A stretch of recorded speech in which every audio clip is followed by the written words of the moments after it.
turn it on and you wait until there's 18 seconds left, I've got to hold off on the F word for how many minutes? Ah!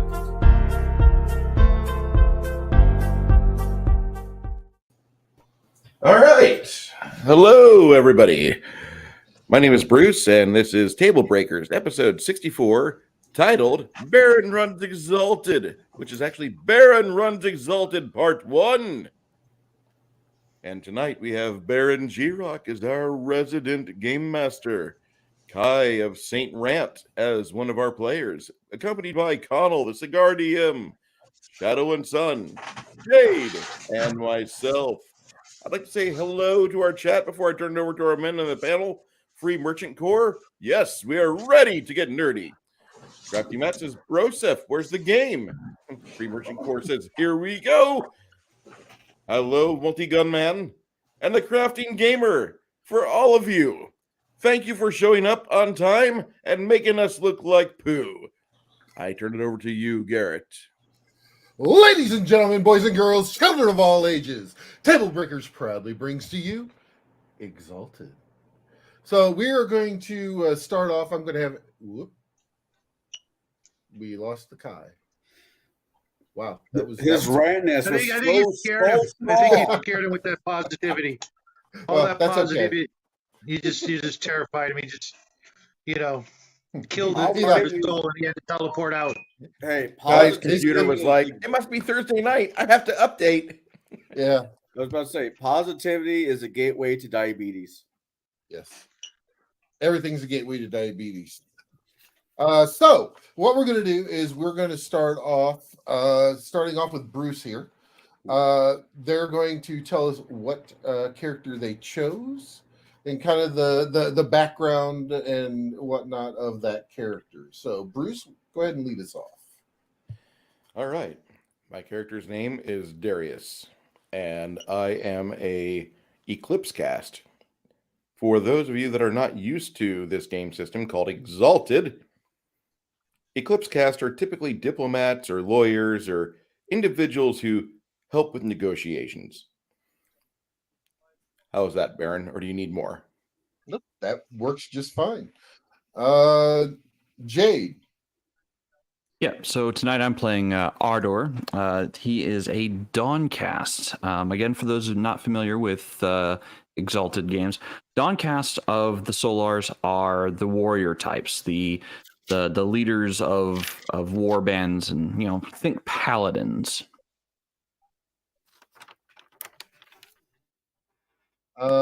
Shadow.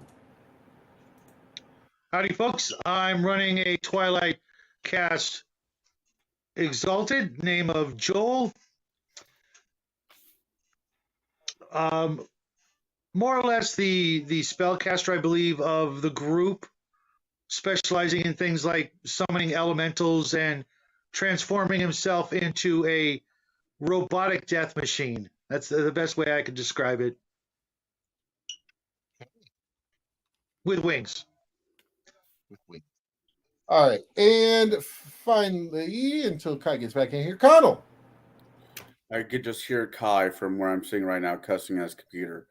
I am playing a Solar Trickster as a thing. The character's name is Rooster.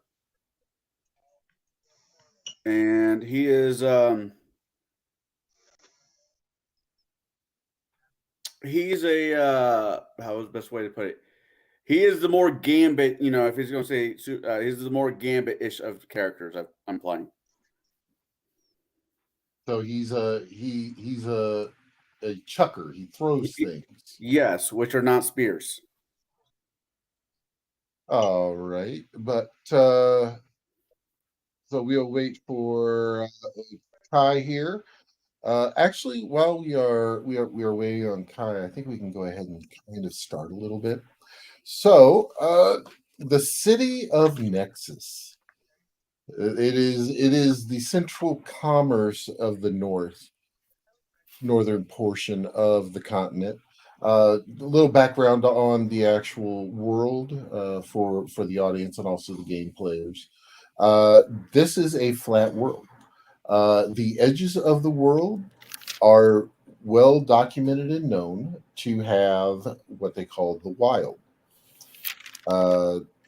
So there is, once you get into that area,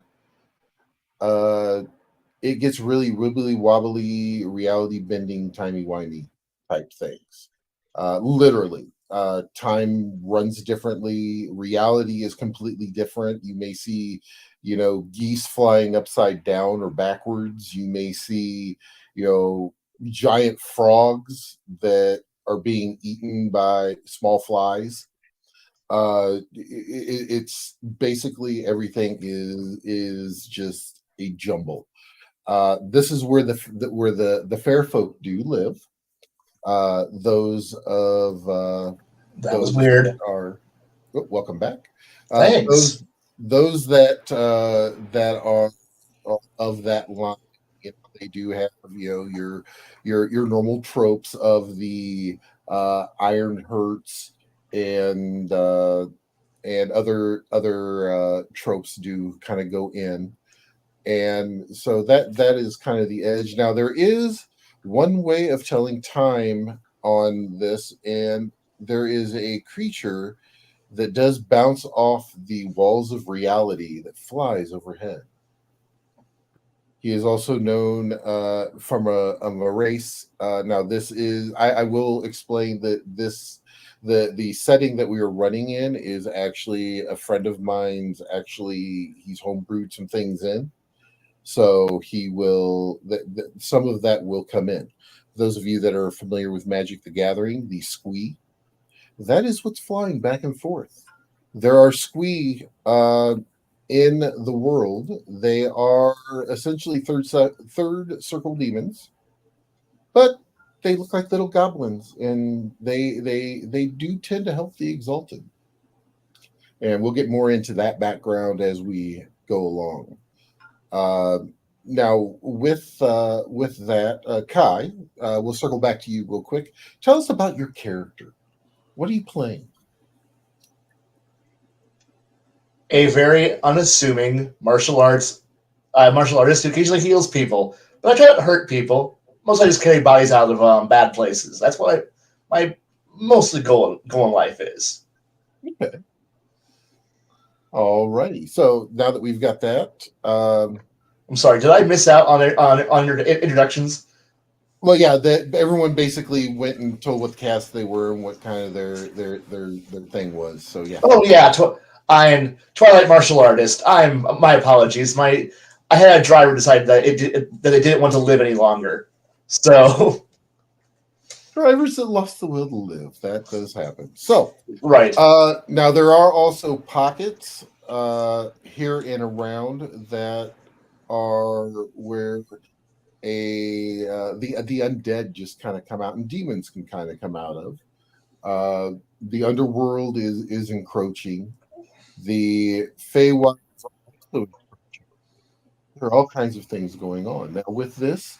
The parties are playing Solars. The Solars are the reincarnated souls of the heroes and leaders of the first stage of man.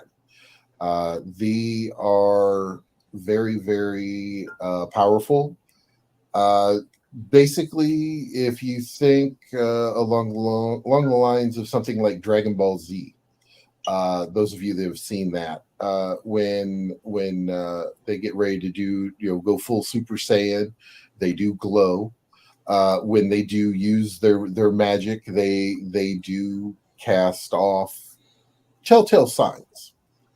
So as we start, we are going to actually start with our eclipse.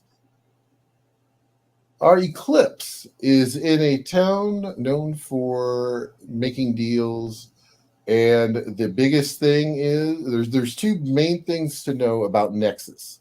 As I was saying earlier, Nexus is a big trade hub. The two things is, number one, you don't mess with business, period. If you mess with business, the guild gets involved. If the guild gets involved, there are bodies that are no longer around. You are definitely unalived. Best way to put it. The other is you at least this week is you don't eat the blue popcorn. It's just not good. Also, you don't want to go going into the river system because it is very polluted. Because up on the main crafting area, if you kind of think of it as, and Bruce, this is more for you, if you kind of think of it as Patolis, like the upper tier where the upper echelon are, that's where all the manufacturing is done, and all the sludge rolls downhill. I can only imagine. Yep. So, you are in the old quarter, and you are making deals. You're brokering for a few folks that all of a sudden, the gentleman. Oh, go ahead. I was just going to say, I hate all of a sudden. Go ahead. Yeah. All of a sudden, the gentleman that you are sitting and brokering the deal with gets a look of utter fear. The entirety of his color drains from his face. He backs up from you and turns around and runs, screaming. You don't know what's going on. I'm going to look and see what he was looking at. Okay, the thing is that you notice that this room was kind of dark when you guys sat down. It was kind of in the back room. It's now much brighter in here. Why is it much brighter in here? Oh, I wonder. Yes, I wonder. There is some steel plates that are on the wall that do have candles in front of them to help with reflecting of light and to light up the place. Do you want to take a look in one? Yes. You see on your forehead a circle, and it has another circle on the inside. Now, let me get out my Karate Kid bandana and wrap it around my forehead so nobody sees that glowing eclipse cast insignia shining through like the eye of Magnus for the Thundercat sword. So I need you to roll me a intelligence and lore. So it'd be 6d10. You're looking for a 7 or better. Let me know if you roll a 10. I rolled a 10. Okay. I rolled 2 10s. I rolled 3 10s. That's my 5th roll, and it's a 4. And my last roll is a fucking 10. Okay. Roll 4 more. 4. I'm miniature. 6, 3, and 4. Okay. With 4 successes, what you know is number 1, you do recognize the sign because you've been around. You know of these folks. These are known as the Eclipse. These are the deal makers, the brokers, the oath makers of the Exalted. Yeah, these are and this falls right into. It's like it was made for you. So the thing is that you really want you are noticing as you pull your arms out in front of you, you're starting to see that you are giving off a glow, and as you're looking into that polished silver, you do see a flare up behind you. Now, this is something, and this is something we didn't cover in character creation. I think only Kai and Jade may have done, but you're going to describe your anima. This is your thing when you're using your powers to an extent that shows up behind you. It can be whatever you want it to be. Explain to me what it is. I look like Bruce Leroy, and I have that healthy glow about me. Okay, is there an image? There's an image that also accompanies that behind you.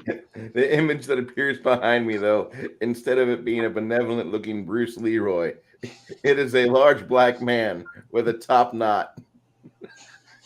Sure enough. Oh, here we go. We're what? Okay.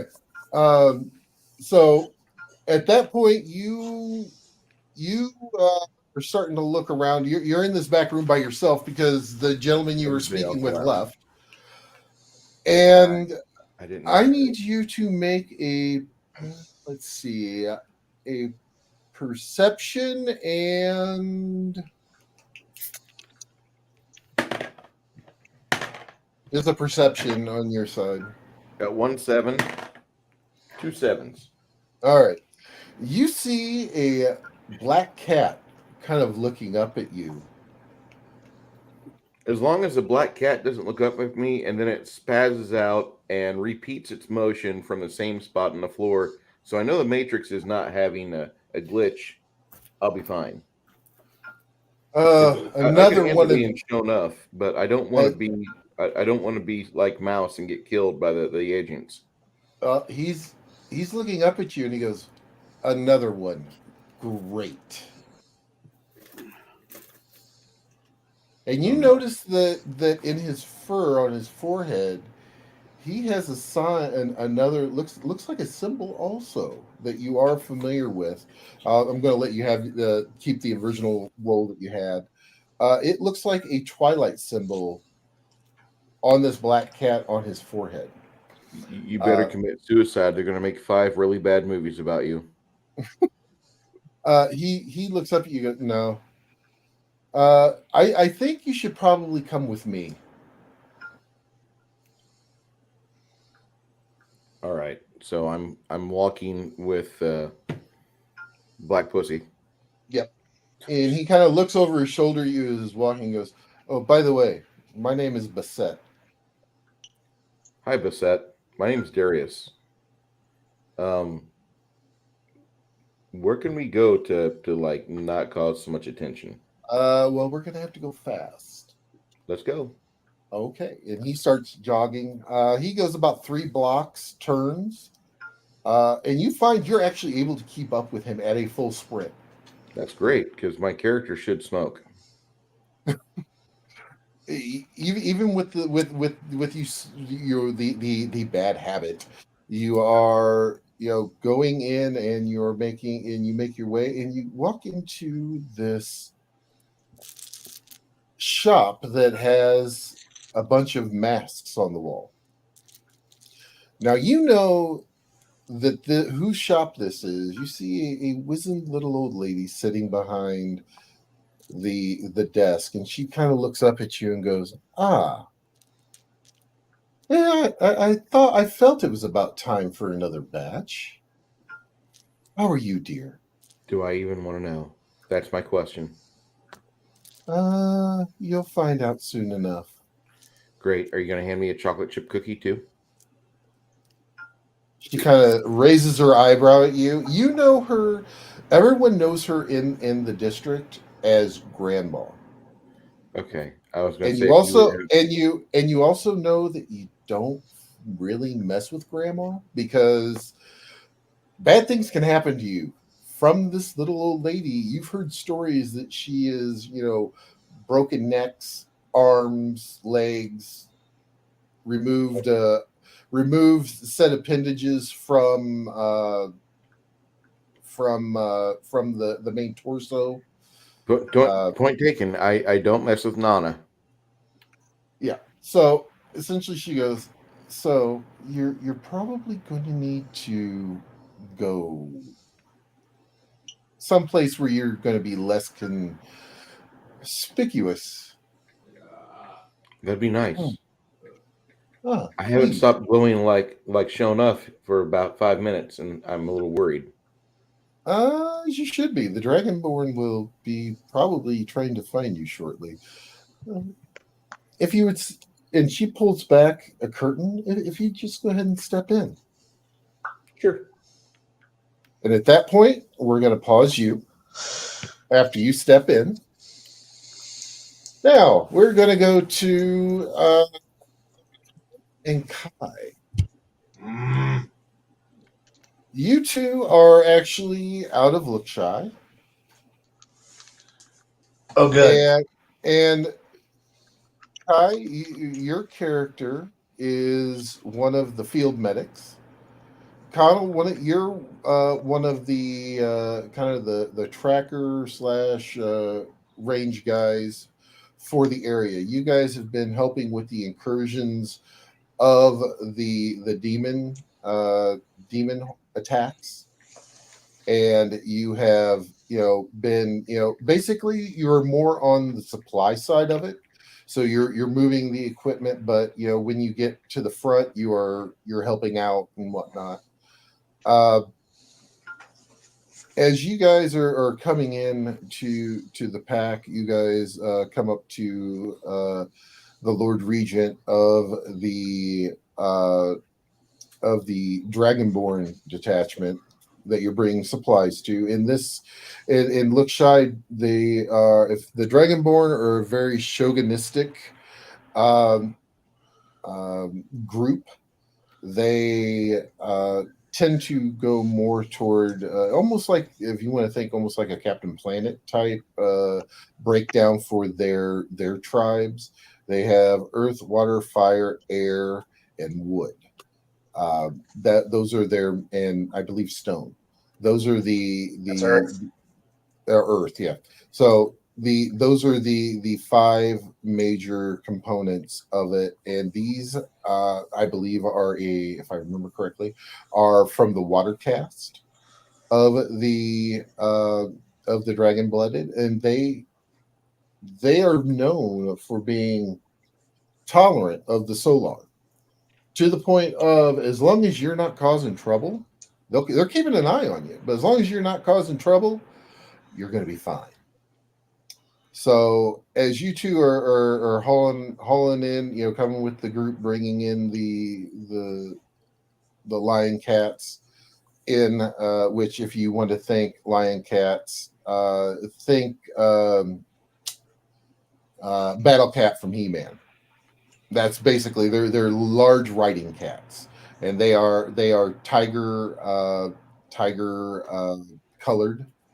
So they have the black and the orange and the whites, and you have got in, and you are there, and one of the gentlemen who is actually there kind of looks at you guys and goes, "Oh no!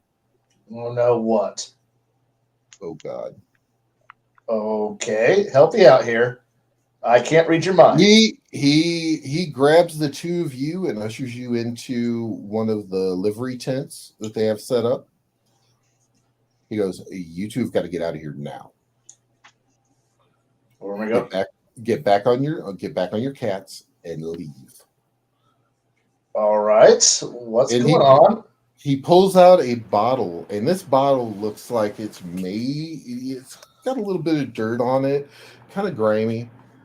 And hands it to Kai's character, and goes, "Once you hit the road, stop at the shrine for the travel gods and make an offering. All right. You need to go south." All right. Don't know what's going on, but all right. And he will actually pull out a parchment and hand to Connell's character. And he goes, "When you get there, find my father. His name is Romeo."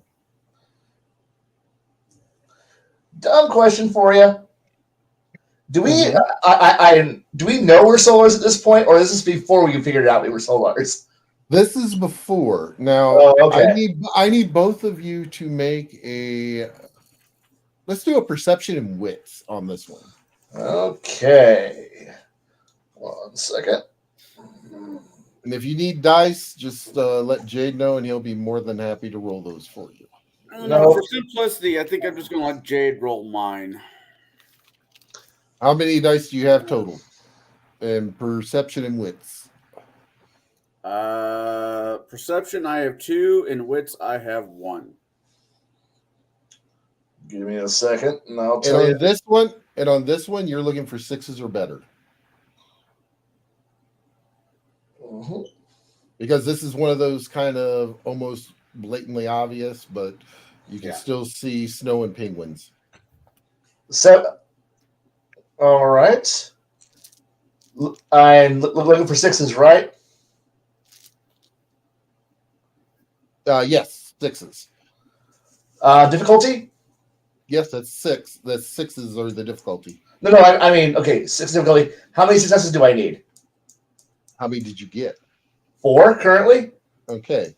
You both look at each other, and you see your respective cast signs appear on your. It's starting to. It's almost like it's pushing out of your forehead. Ah, Slowly. hells. And you both are under the with what you know of, because in this area there are the Exalted are around. They, like I said, they aren't hunted like in other parts, but they are not always looked upon favorably. And he actually pulls out 2 pieces of cloth and hands them to each of you and says, tie these around your head to cover the mark. This will also suppress your glow, at least until you're out of here. All right. And as you both look, you guys are starting to get kind of a golden glow to you. All right, let's get the hell out of here before anything cruddier happens in my day. I take the piece of cloth, wrap around my forehead. You know, I had plans of being a monk. You know that, right? This threw that all out the window. Well, things happen. I know, right?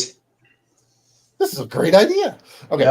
No, terrible idea. So you both get on your cats and you ride like the wind. About an hour later, you come to the main road heading south.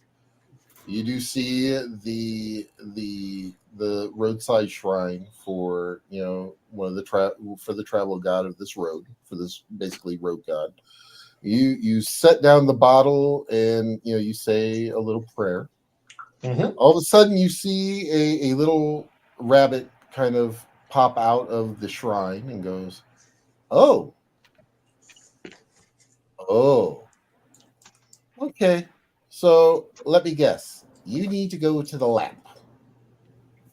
As he kind of stands on his hind legs, and it's kind of like from Alice in Wonderland. He kind of stands up straight. It's like the rabbit from Alice in Wonderland. You two need to go pretty quick. Okay. If you get on your horses, this is more than enough payment, and ride south. I've got you. Thank you, God of the Road. Thank you, all this things. Let's go.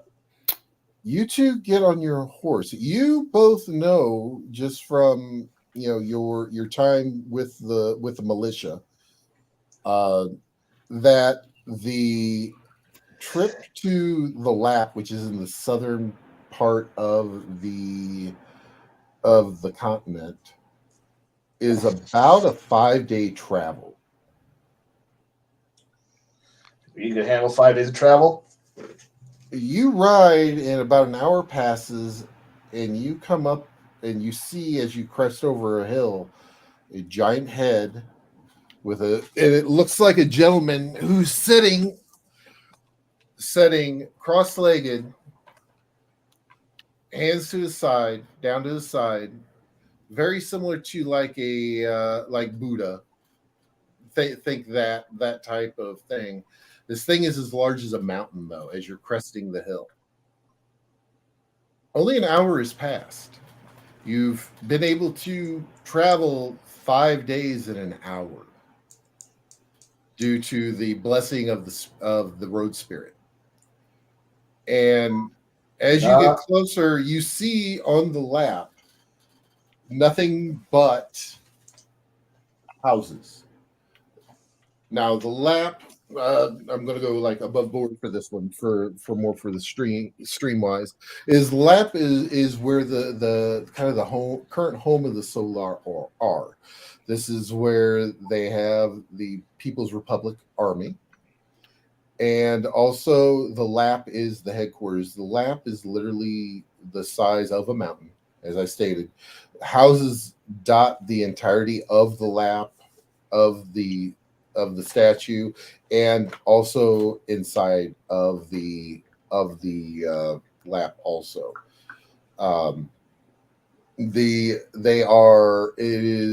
This is an area which dragon-blooded don't really come to, because typically when they have sent raiding forces, they have been repelled by overwhelming firepower. That's good for us, or yes. It is good for you. You also notice that your glows, as looking at each other, your glows have gone down. And you reach up to your forehead, because you could actually feel the indentation of your cast mark when you put on there to make sure it was over the cast mark. You could feel the indentation through the bandana, basically, that he gave you. You reach up and feel. You can't feel that cast mark at all. That's good for us. That's very good that is good. So, and as you make your way in, you get stopped at the gate coming into town. He goes, there's a gentleman there. He's kind of looking around side to side, kind of a little bit younger. He goes, what's your business? Travel, hopefully shelter. Shelter? And he kind of like raises an eyebrow. Look, told head this way by a kind gentleman and a rabbit. Not the weirdest thing you find in the 100 Kingdoms. So, no, not at all. That's actually a pretty tame day. I know. So where are you from? Look shy. Oh, that's a heck of a travel. I know. You guys must be tired. That's like a 5-day trip. It's incredibly. Do you have any documentation about that you were sent here with? We were kind of had to move on a hurry. We were told to come here to look for this gentleman called Romeo. Oh. Okay. Hold on a moment. And he actually goes into the little gatehouse there and goes, okay, so what you're going to do is go straight in. You're going to see a very large sign that says Academy, and it's going to point you east. Once you head there, you're going to go to Tours, which above board Tours is a bar chain that is all across the kingdoms. There's pretty much, if there is more than 1,000 people there, there's a Tours. Tours has fighting pits, all kinds of fun stuff. Joy. So once you go past Tours, you're going to hang a left, and about a half a block down, you'll see the university. That's where you need to go. That's where you'll find Romeo. All righty. Right. And he opens the little gate. It's kind of like, like you see in parking decks, the little arm come up. He lifts it up and goes, go right ahead. All right, come on. Let's follow the instructions. Let's not get lost. God help us. We might need help. And he puts the gate down. I need you both to give me a perception and awareness check. That's a 2 and a 2. Okay. 4 successes. Okay. You notice that when you turn back around to kind of look at the guy, all of a sudden he has no pants on. Weird. He had black pants on. All of a sudden now he doesn't. And he's just kind of waving at you like, "Hey, have a good time." Jade, you still with us? Yes. Would you please roll 4d10s?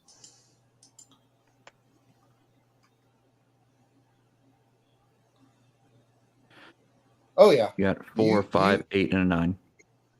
You also do notice this as you kind of, because you hear your compatriot kind of snickering a little bit.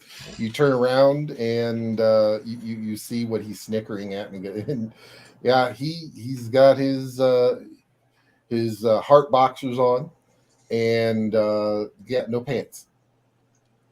I look at Kai and very calmly say, I hate big cities.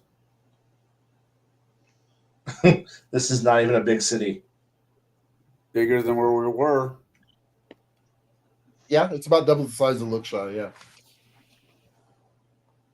So when you guys make it to the, you guys will make it to the university. You'll go past tours. You'll notice that on the sign when you go past tours, you see a number 1 slapped on the up beside the door, and the one in Lookshy has a number 45 slapped beside the door.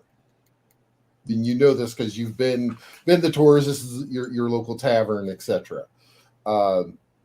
So that by deduction wise, you figure out this is where it all started. This was the first tours. I see. And you get up to the building, and at that point, I'm going to pause you guys. And now, last but not least, Shadow.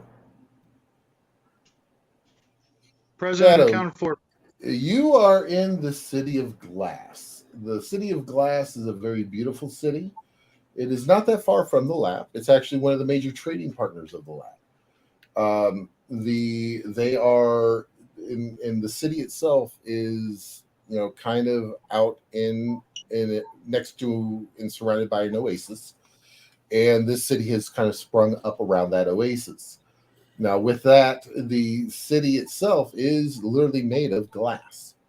As you are going, what type of profession do you see your guy having? I know I didn't get a chance to discuss this with you. There's something probably pertaining to, honestly, I either, in some sort of academic role, maybe in charge of a library or something like that, or something that I'm constantly around books. Okay. Actually, you do work in the local library there, the main library. It it's not only the library, it's also where like deeds are kept. It's kind of like the town hall and library all kind of rolled into one.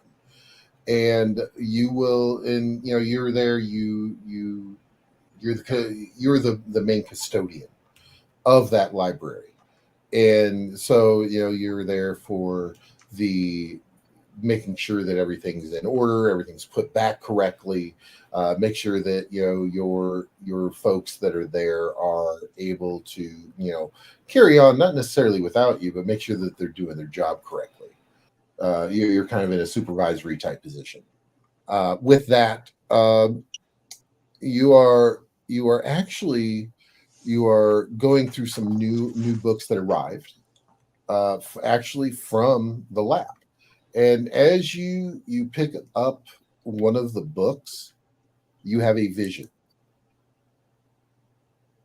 And this vision is of yourself flying aloft and casting down death and destruction upon very, very oozy-like creatures, also automatons. What like creatures? I'm sorry. Oozy. Very, Oh, like very gelatinous. gelatinous. Yeah. So and also it kind of shifts, and also against, and you also see yourself raining down against some automatons. Uh, as you come out of it, you realize that the automatons are something that you've seen in a book before, and also the ooze type creatures are also things that you've seen. Uh, you keep a hold of the book. For some reason, you don't want to set this book down, and you don't know why. You go over to where where you do a lot of your study, a lot of your background, your research, and you pick up a tome with that book still in your hand. You open up the tome with one hand and you start going through it, and you start seeing things about the automatons, the anocracy, and everything. And these were things that were fought during the First Age. And it's rumored that they have come back recently. And you've heard rumors, but it's like anything else. Travelers have a million and one stories. It could be that somebody animated a statue and they thought, oh look, it's a metal statue, it's an automaton. Ah, but you have not found or heard of any solid evidence as of yet that this is true. Along with that, you're looking further back in this book, and you come across a picture that looks very similar to what was in your vision of a brownish green ooze type. And this is one of the primordials, the original inhabitants of this world that were cast out by the Solars millennia ago. And this is really starting to resonate with you, and you're like, why did I see this? Why? And then you turn and look at your book, and you start paging through that book. And as you're paging through, I need you to make me a straight willpower check. How many dots do you have in willpower? 6. All right. Mike, if you 4, roll 5, him. 5, 3, 3, and 10. Okay, roll the 10 one more time. 3. Okay. So it's like a memory that you're right there. It's right there. It's kind of like like from when you were like very young. It's like when you're like 2 or 3 years old, you remember certain things, above board, like you take a trip and you see the moon over the Great Salt Lake, the salt flats. It's kind of like that. You don't remember anything else about that, but it's just like that one little thing that just kind of sticks there, but you can't chain it together with something else to make that memory whole. And what you're in, as you're thinking and trying to concentrate on it more and more, the book starts to kind of move on its own, and it actually comes onto your chest. And then all of a sudden, it covers your chest and becomes metal.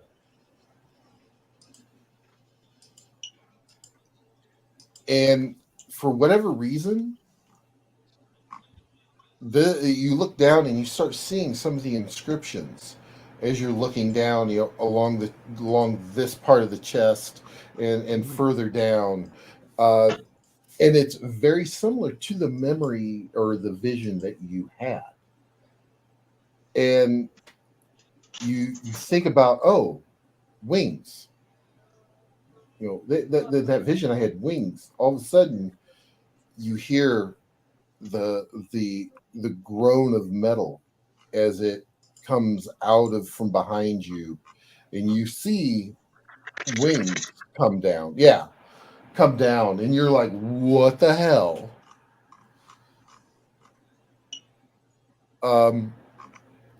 You're at this point you're kind of freaking out because you've heard of things like this. These are like artifacts, and you've heard of some things like this, but you've never actually seen one. So, number one, you're excited. Number two, you're scared to death because this is now attached to your chest.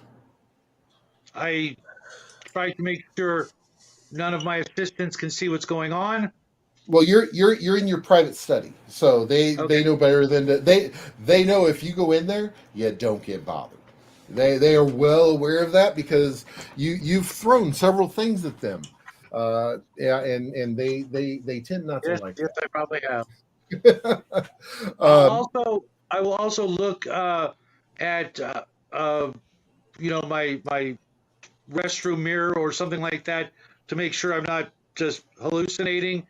See if I see that in the mirror, and also so I can see what's behind me and get a better look at the wings if they are in fact real. You look at them. The wings are real. You reach up, you touch them, you feel them. You touch the ends of the wings, and they're kind of sharp. You prick your finger a little bit and go ow, and like that owie. But no, the black bound book melded onto his skin and became the chest plate with the wings. Sorry, I didn't explain Not that badass. to very, very, very thing. But um, as you're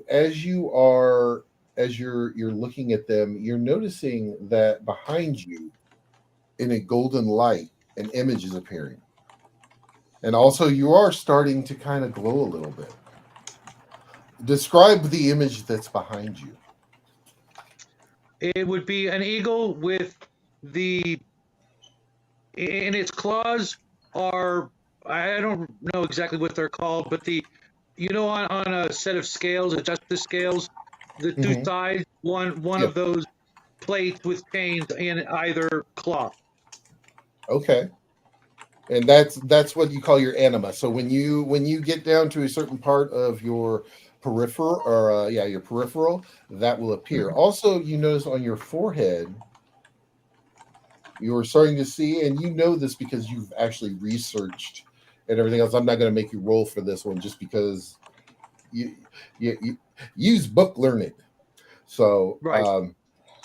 and you're able to see the twilight symbol come to your head.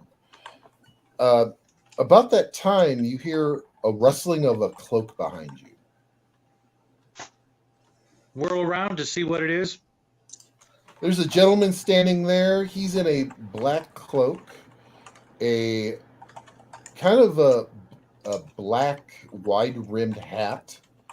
There are purple embellishments on his cloak, on his hat. Uh, he goes, "Howdy, brother." Howdy. And you are? Ah, I'm sorry. My friends call me Darkwind. How did you get here? Well, when you leave the door unlocked, it's very easy just to walk in. I would have seen you walk through that door.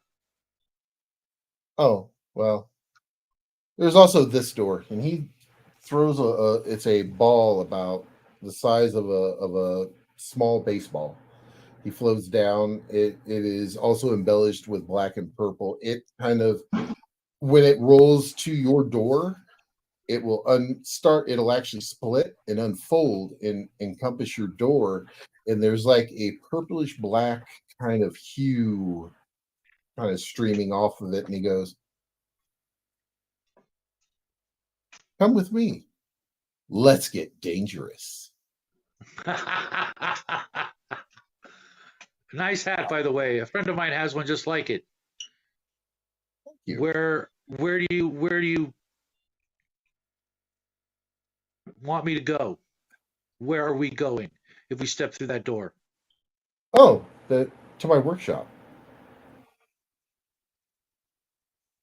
Can We you? need to get this Can you- we need to kind of get you calmed down a little bit so you're not so glowy, so we don't have to worry about the folks coming up after you. Give me a moment. I scribble a note on my desk for my assistants. Be back tomorrow, possibly later. Continue about your work and sign it. Okay. Oh, you may want to grab that book over there too. And he points to your tome that you were paging through. Do so. Okay. Yes. Let us go. Grab my blade as well, or anything Okay. else I think I might need. Okay, yeah, you grab all your accoutrements and you make your way. You follow him through the portal.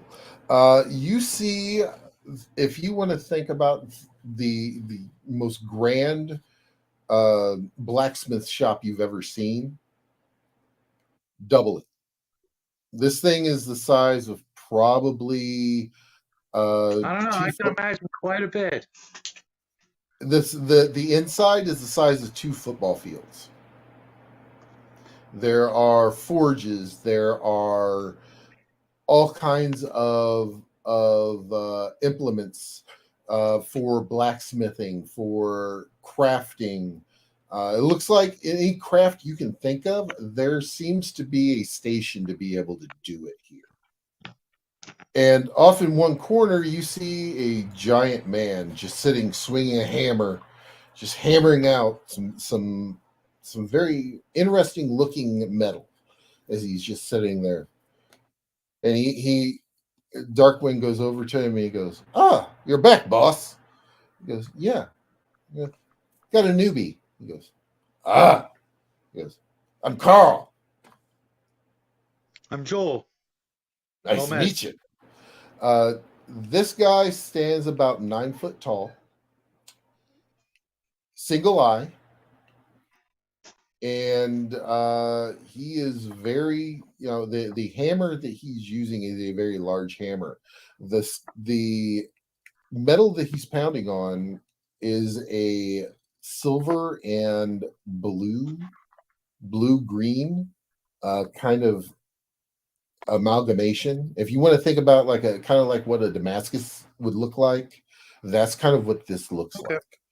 like. Very much so. And you know this as being a material that's very rare. It's called soul steel, and it's very hard to get a hold of and very hard to create. And as you look around, you see that there are actually billets of this sitting on a table near him, like hundreds of billets on a very large table. Okay. And the cost of this stuff is probably in the hundreds of thousands of jade. Jade is the currency here. I was going to make a bad joke, but I will pass. Yeah. No, not the one down, 2 down from, or 1 down from you. Right. He goes, "So it appears you need to make your way to the lab. So For what I need purpose? well, training, of course. You must go to the university. You must learn to hone your skills." And he actually stops and takes a look at the wing and goes, "Hmm, I remember this. You were really good using it."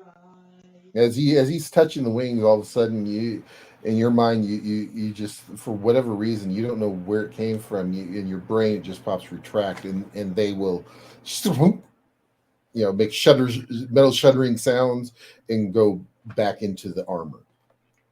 I imagine like the Batmobile from the Yes. Michael Keaton movie. Yep, very Sweet. similar to that. and they fold back in, and they go back in, and on the outside, there's no whatsoever look, feel, bumps, anything of having those wings there. It's completely smooth on the back. And he goes, if you just give me just a few moments, I need to go prep the portal. And he hands you this, and he goes, "You want to find a gentleman named Romeo?" As he hands you a piece of parchment, and at that point, you do go through, and he powers up the portal. He does kind of looks like he's what you would think of as is just unusual hand movements, and then he touches both sides of the wall next to a doorway, and all of a sudden a jade colored portal appears. As you go in, as you step in, you come across a lion-headed stone statue. As you approach, it draws its sword. State your business. And I've he been points told the sword at you. I've been told I must come here for training. You don't train here. Where's your documents? Hand him. He takes them, he sheathes the stone sword, opens it up, and goes, "Oh, okay." He rolls it up, hands it back to you, and he goes, "Yeah, Romeo. Always thinking he can just slip right on by. Doesn't have to give anybody any type of forewarning." Fine. You see him hit the wall next to him, and a piece of the wall retracts very slowly, and it's very similar to the jade colored portal you just stepped into right here. Thank you. Good Yep. day. Pass through. And as you walk by and you see him stiffen back up, and you notice that he's kind of become full stone again.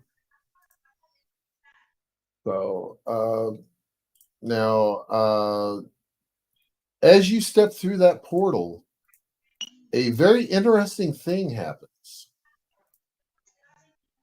You are essentially walk into a entryway that is very large, grand sweeping arches, very, very innate carvings,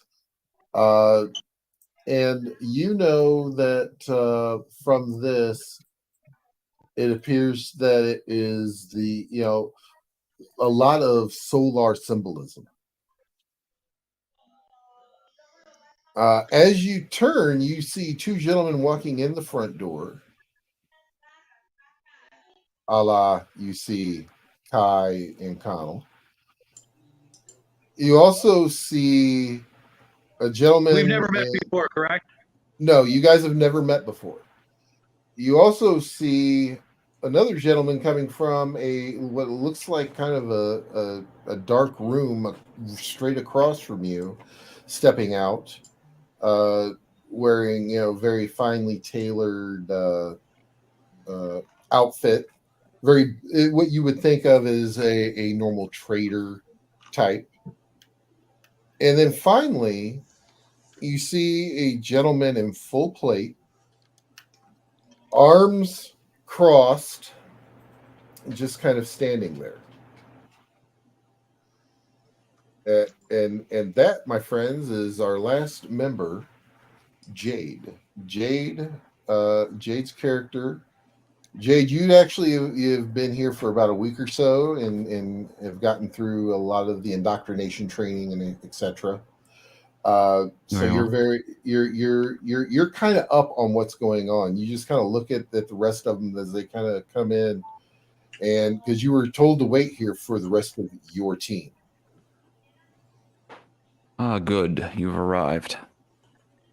Maybe we can get started soon. That'd be nice. Does this place got food? Lower levels, yes. About that time, you see a gentleman, also very extremely handsome. I'm like, think, in as my wife put it, think, one or two steps above Jason Momoa type, with looks and everything else. He walks in and he goes, But you, I but you said see. handsome. Yeah.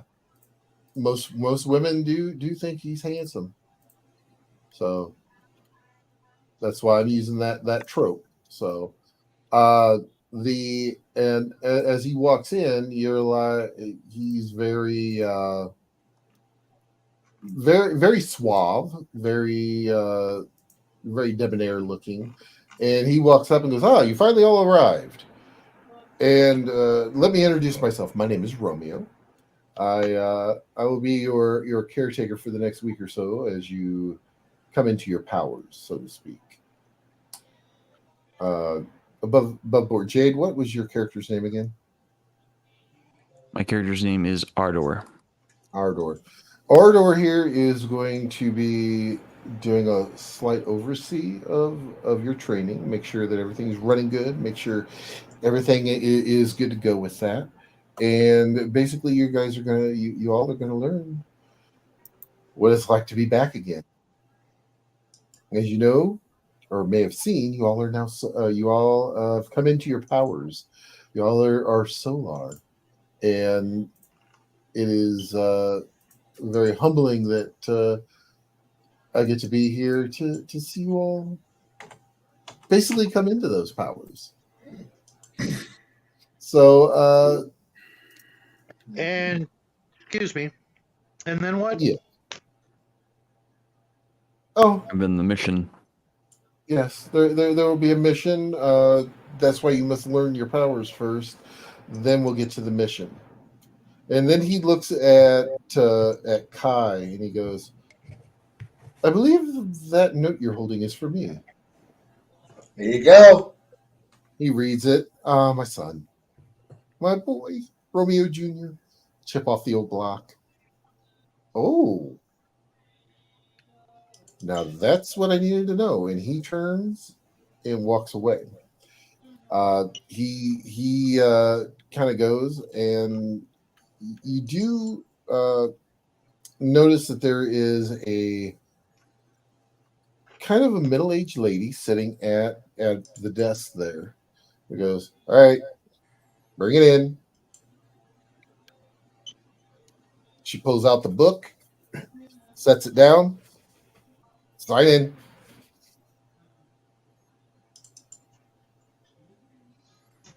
Don't worry, blood's just a formality. Right.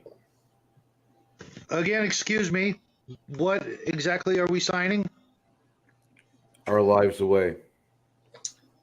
No. It's only temporary. We'll be back. We'll be back here again. Don't worry about it.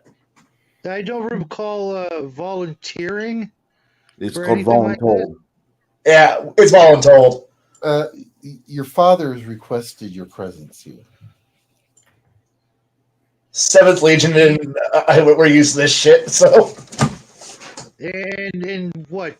He's too busy? Yes. Well, yeah, he's the unconquered sun, the god of this world. I understand that.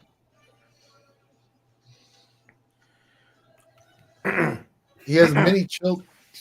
He has many children, so I understand that as well. and he's also dealing with things in his realm. Also, Games Divinity. You're here to deal with. He set you all here to deal with things in this realm. Games Divinity. He's busy. We're here to do the real work. He's just sitting back and eating popcorn, watching the show. No, he's not. But no, Monopoly chess risk is very, very, very intoxicatingly good. How can you say no to this? the essentially she explains to you this is you're signing basically this is for your housing, your training, costs you nothing. Oh, there's always a cost. 4 to 6 years. Bruises mostly. Ooh. You heal fast. I'll be last to sign.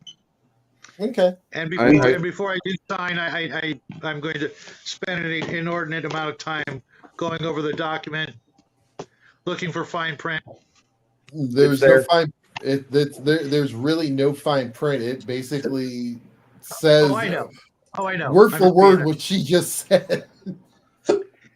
And right before I put the pen to paper, I say, and if we refuse to sign, You won't learn how to use your abilities. You'll be cast out of the lap, and the Dragonborn will find you.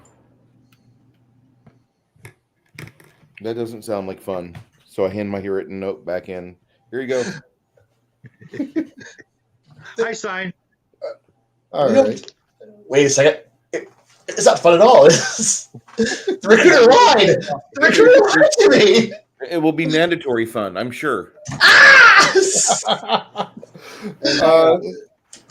As I go up to Worst sign, enjoyment. I go up to sign and says, "So what floor is the food on?" As I'm rubbing my stomach.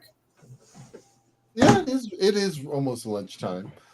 You know that when you guys left, it was late morning. So now I it's know like it's not going to be a lunchtime. Waffle House. It's too early for Waffle House. No, it's gonna There's be. no such thing as too early for Waffle House. I've never heard such blasphemy from you, Kai. Look, Break my heart. if we go now, it's gonna be like it's gonna be full of normies and regular people. It's like you just get food. You gotta wait till the fun starts. That's like around 3, after midnight. That's when the fun. That's when the fun people show up. If you have a Waffle House in your area, the schools will call them to see if they close before they close down the schools. It's actually the Waffle House Index. Yeah, man. Category 5 hurricane, the Waffle House. We're good. I wish I was joking. You're not. You're not. I love them, but again, you go there during the daytime when the sun's up. It's just normies. You're like, what the fuck is this? This is just okay, good food. But then when the sun goes down, all the cryptids show up. Like that, the guy with only one tooth, the guy you're quite sure is like might have a chromosome functioning in his body still. So other weird slimy creatures who are just dragging themselves about. It's like this is now what we came for. Still good food, but now entertainment. I'm too poor for Renaissance Fair, but I can go to Waffle House for $12.67, and I can get myself a good barrel of laughs. Come on, I went to one once, and I was convinced. I was looking at a deep one who was just barely wearing his human costume, and I'm like going, "This is what I want." And let's get back to game. Why? We're having fun. Sorry. Yes. All right. So the as Jade's character will lead you downstairs to the food area, you do find that there are many different fares. Actually, it looks like that they serve breakfast, lunch, and dinner here all at the same time. So if you want that true Waffle House experience, you can actually have that. Yum. I'm not passing that up. This might be the last meal we get. I want bacon, gravy, and cheese on my hash browns, please. And they serve you. You sit down, you have your meal. About that time, you are taken. Cue the Rocky montage.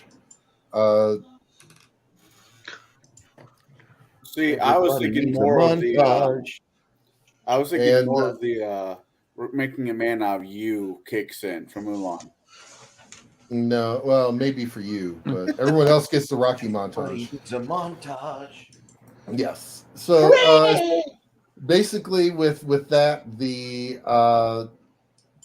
you are gone through your train. You learn your charms, which you do have, and also you do learn a little bit of the history and whatnot. And about a week later, you receive an invite up to what is known as the Big House.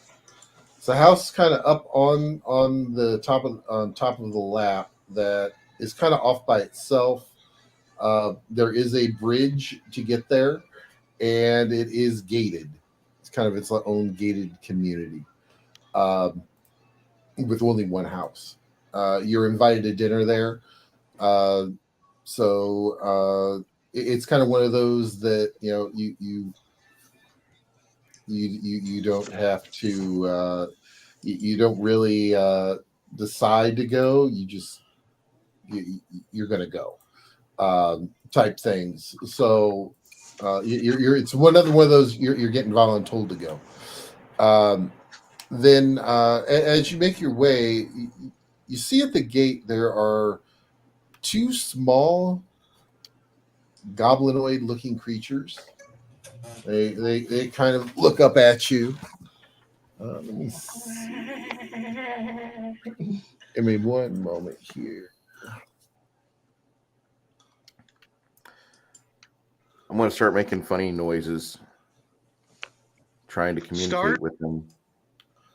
Yep. Well, I'm gonna mimic them as I best can. Gamergate.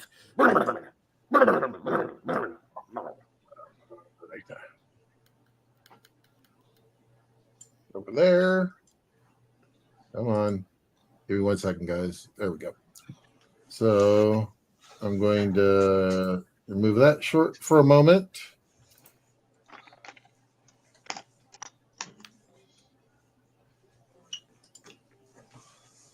Just to kind of give you guys a reference here, this is essentially what it kind of looks like.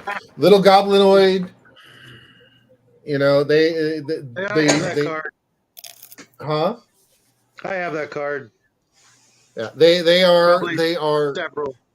they are very.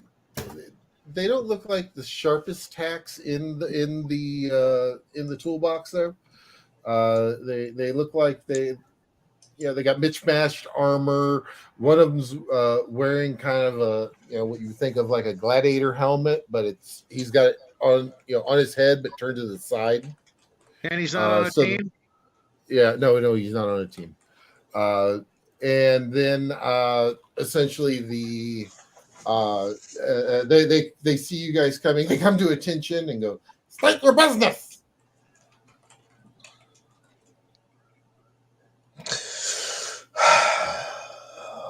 I'll let you guys start. We're here.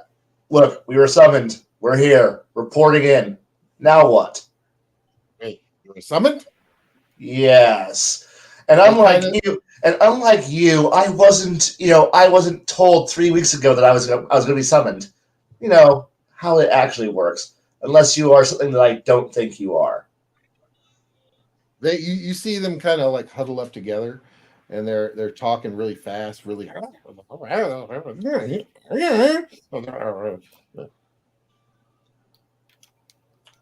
Oh, and then they stop and look at you. Then they go back to talking again. Then they stop and look at you and go back to talking again. I'm walking past. Yeah, they're still sitting there having the conversation, and you guys just. I have a feeling we have just encountered a hive mind that's currently thinking. Very slowly. Are these things part of the accepted natural environment? I do believe these are the rejected third circle demons, the kind that just appear. Board, you do not know that they are third circle demons. I'm calling them that. I have a height of a cult to just. I'm blaming that creation's not this dumb. This has to be something that's older than that. And as you guys walk by, as they're still having their conversation, you open the gate. The gate's open. The gates. You're able to open the gate and walk right on in. You cross the bridge, go up to the house. The house, very much think the Addams family's house, except that it's actually like In color. but Is there a Lionel train set on the outdoors? No. Okay. But there is a creature sitting there that looks very much like the two you just walked by, and he's just sitting in a rocking chair, just rocking. Obviously, he has a better grasp on reality than his two brethren did. I see they finally brought you up to the house, huh? Yes. And he's just sitting there rocking. He goes, I'm old Squee. You can just call me old. All right, old. And he's sitting there just rocking.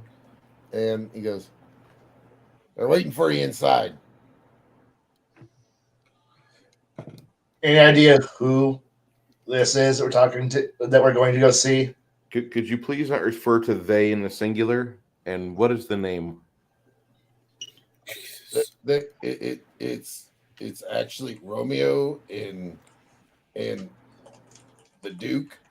They're waiting for you. Appreciate it. Thank you. What time period is this? Tip him a silver. There technically is no time period with this. I mean, I wanted to make a comment like what John Wayne's in there, but I don't know if that's Prehistory. free. Yeah. Okay. Prehistory. Yeah, you wouldn't know. Late Bronze Age, High Classical, Early Iron Age. Okay. All right. That makes Well, more it's sense. not I'm Earth, sorry. so But no, that's Right. approximately. We're in the High Classical era. If we wanted to think of an Earth equivalent era, so Gotcha. Sorry, I was mildly confused. no worries. Don't worry too much about anachronisms. We are in a post-apocalyptic world. So Post-apocalyptic? yes, there has been at least 4 major cataclysmic events that have ravaged this planet, and we are literally in the ashes of it. So John Wayne would have been an appropriate comment because there could be a legend. Right? No, you're right, but wrong. Whatever. Right.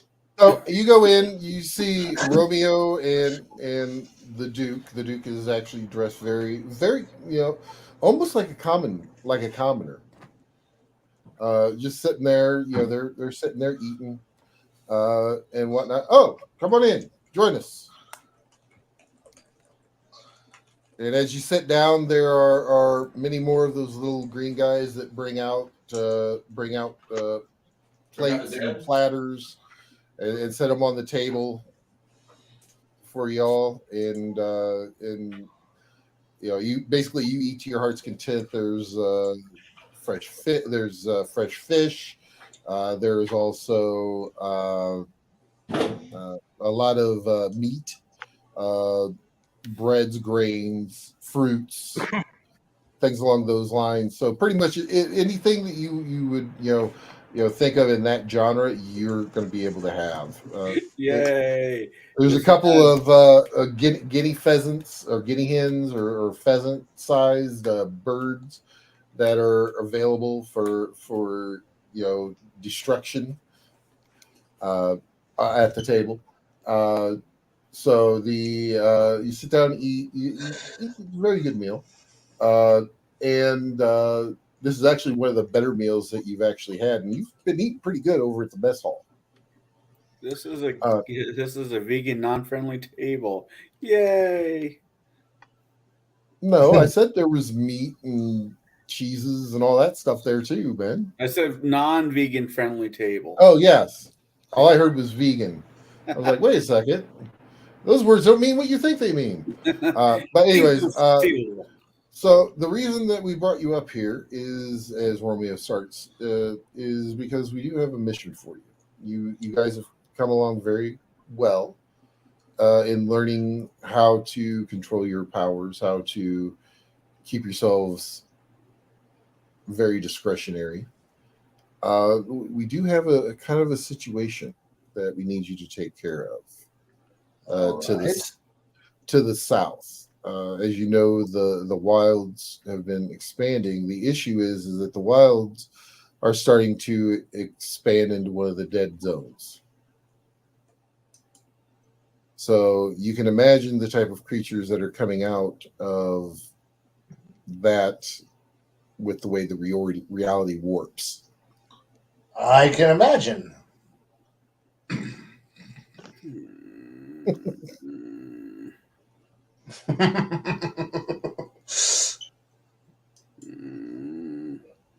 What? We will provide you mounts. It's about a 2-day trek. You guys are going to be the kind of the probing or scouting force. We need you to go in, find out what we're looking at, and then come back. Oh yeah, coming back I can guarantee. All right. No, coming back's kind of Maybe. relative because if you don't come back from the actual mission, you'll eventually come back. Either way, we're coming back. Above board, you'll reincarnate basically into a new your soul. The solar soul will reincarnate into another body. Yeah, but I won't be attached to it. No, thank you. Things happen.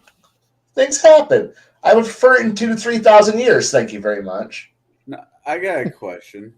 Now, when I die, and I'm saying this in character. Now, when I die, and I'm brought back because the great big Father in the sky says I get another turn at this poem poke. Do I get this German personality, or do I get something else? Something else. Spin the wheel. That's where it'll land. Look, some other poor soul is going to be doing something really, really cool, and then they're going to exalt in a really odd moment, and they'll feel really awkward, and it'll be really, really bad for everybody else. But it'll be okay because you won't be here to know it, but you will be. Don't worry, I'll build you a really cool rock pile to commemorate your death. Great. I'm playing Doctor Who with a fantasy setting. No. There won't be this cool little glow and shit. Yeah, you're just gonna be dead. No, you already had the glow. I know, but no, that was not nearly cool enough. Sorry. All right. Well, back to Who business. knows? Maybe next time you'll have tits. It'll be great. Hey, I can come back as a redhead. I know, right? Don't do it. You'll end up divorced. Yeah. Too late. Story. Yeah. All right. So, But never mind. Stories are cool though. We'll have you set off at first light, and like I said, it should take you a couple days ride to get down there. We'll provide you with the lion horses, of course, and you'll be able to make the trek. Probably about fly there and back and save everybody a whole lot of trouble. If it's the wilds, you might want some backup. Yeah, you're going to be going into the wilds, and the wings might become something else. That's the issue. Hey, you might get to be rented early. In the wilds, reality twists and everything goes a little wonky. You don't go that far in.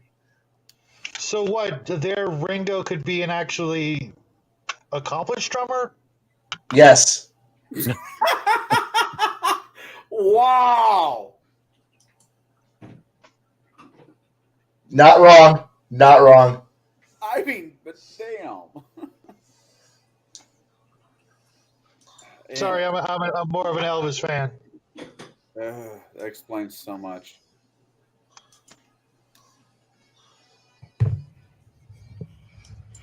All right. They all thought the Stones were better than the fucking Beatles. Hey, Ken. Anywho, Just because you came first doesn't mean you were good at it. so we're going to go to the wild. You have Yep. months. Just a wild spot, yeah. I keep in I my head, love- I keep wanting to call it something else. I'm like, no, this is not the Never Never. This is not Yep. Dresden. Yep. Look. I love cleaning up parts of the the Balerian Crusade. This is a good idea. Let's go look around, and hopefully it's not bad. So they go ahead and you guys kick off for the night, and as you're walking by tours, you hear that that there are pit fights tonight. Oh no! That's not for me. Well, no, pit fighting is actually a spectator sport, not a compete sport. Unless you Right. want to. Unless you want to. No. So, does anybody want to go into tours and have a couple drinks and watch the pit fights? Sure. All right. Continue to watch. All right. So you guys go in. You do see a lot of the small little green guys running around, doing a lot of waiting tables, mixing drinks, things like that. And the ones that you see in here seem to be smarter. Oh no, they're getting better. As you fly now. Huh? As long as they don't fly now. No. We only have one flyer. They fly Yes. now. They fly Pit now. fights at the Waffle House. They fly now? That's usually the parking lot. Mm-hmm.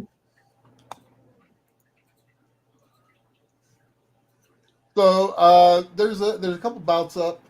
There is one of there are the pit fighting champ is a Lunar, a cat type Lunar named Meow.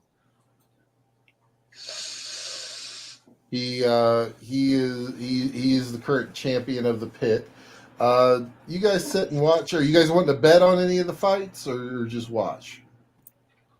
I'm going to watch the first couple rounds to see what's what. Then I might place a bet. Oh, they have some opening bouts. It's pretty good, but it does seem like it's a little one-sided. The first match, there is a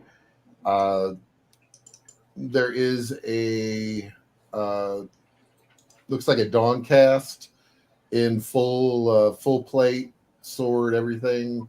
He's fighting an archer type, and then he's basically the archer type's able to take him down pretty easily.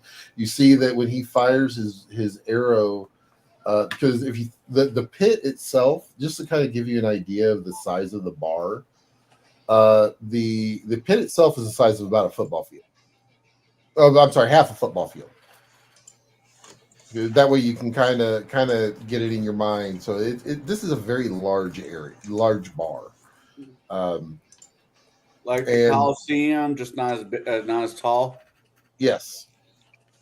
And you can stand up on the main floor and look down, or you can actually go into the seating. It's up to you where you want to go. The archer does pull off. It looks like a couple of charms of his. When he fires the arrow becomes becomes many arrows. If you think about that scene in 300, where they say we're going to fight in the dark, that's what happens. And as he fires it, as they come down, they become the size of ballista bolts, kind of driving the guy down and everything. At the end of the fight, you see that the Dawncast kind of gets up. They hand him a drink, and he drinks it, and He looks none worse for wear, really. The fights are typically fought to knockouts, not death. So basically, they're fine. He kind of hobbles off. The second fight is two melee types. They look like they are mundane. There's no real telltale signs that they may be exalted. They kind of fight each other, and the one with the spear wins over the guy with the trident. And then comes the main event. It is Meow, and he makes an open challenge to the bar. Who here thinks they can best me, the champion of the ring? Oh, no. Does anybody want to try to challenge you? I drink my drink quietly. All right. Yeah, What as much type as of I'd spirit? like to, no. What type of spirits do they have behind the bar? Pretty much anything you can imagine. They've got bourbon, they've got gin, they've got a few amalgamations of things. Of course, beer, mead. Describe this character that is challenging and bellowing to everybody that he wants to. He's about 6 foot tall. He does have a blue and black fur covering his torso and arms. He's wearing basically what looks like leather pants. Really nothing. His claws seem to glow a little bit. He goes, "Okay, fine. I'll take off the claws." He hooks them onto his belt. He still has claws, but they're just not as shiny. I guess I look at the person next to me and says, "There's nothing worse than a man wearing leather pants. He should be ashamed of himself." He is fairly well built. Think if you want to think, kind of like build a little like old school Triple H back in his heyday from WWE. Yeah, I know who you're talking about. Ponytails are not cool, nor do they make you look like a badass. He should have a top knot or a man bun. Excuse me. No, not this guy. It's fur. His top of his head is fur. He's a Lunar. So he once again bellows, "Come on! Someone has to have the guts." What is? I don't know about the guts. They have. But if you're looking There's for a gotta be an challenge, easier- fine. There's got to be an easier way for this individual to get a date for the evening. Say that one more time, Jade. If you're looking for a challenge, fine. As long as it'll shut you up, you beast. The crowd goes, "Ooh." Overword. That them there's fighting words. Well, that's the idea. Well, come on down. Yeah, that's contested audience. Step into the arena. All right, step into the arena master, very dressed very Michael Buffer-esque, and does yeah. Is it too late to put money on Jade? No, the bets are still open, so yeah. Everything I got. I like to place a bet. Okay. On the other guy. Okay. I'm going to place one of my silver coins on the betting bar. Oh, so a equivalent is I believe would be a talon. Yes. Be a jade talon. So Jade Talon on the new challenger that just entered the ring. okay. He will just Like I drop said, you. everything I've got on Jade. Yeah, you've got about 3 talons on you. Shadow, so that you bet your your three talons on him. Bruce has got a And single. I say to Jade before he is out of earshot, don't let us down. As I've got resources 3. I am not going to blow everything I have on a bet. No. That's why I put 1. Yeah. as and like I said, the gentleman in the center of the arena, very Michael Buffer-esque, and his voice is very booming. It's almost like it's amplified. So yeah, and he introduces Meow, and then he will turn and say, "What's your name?" Ardor. And Ardor will be the challenger for the night. We don't know his accolades. He's new to the pit fights, but he kind of looks at you. Good luck. And he kind of scampers off. You do hear like a bell ring, and you guys are sitting there kind of like sizing each other up, trying to Armor, weapons, yes or no? If you think you can hit me, yeah, sure, why not? Okay. The armor may have you survive a little longer. Okay, I will go ahead and activate my combo charm of Battle Ready, and this is going to summon my armor and my blade to my hand. Let's see here, how many essence is that? Your summon Loyal Steel is 3, and the armor is 5 motes, so a total of 8 motes out of my personal essence. Okay. And with everything here, you don't really need to worry about your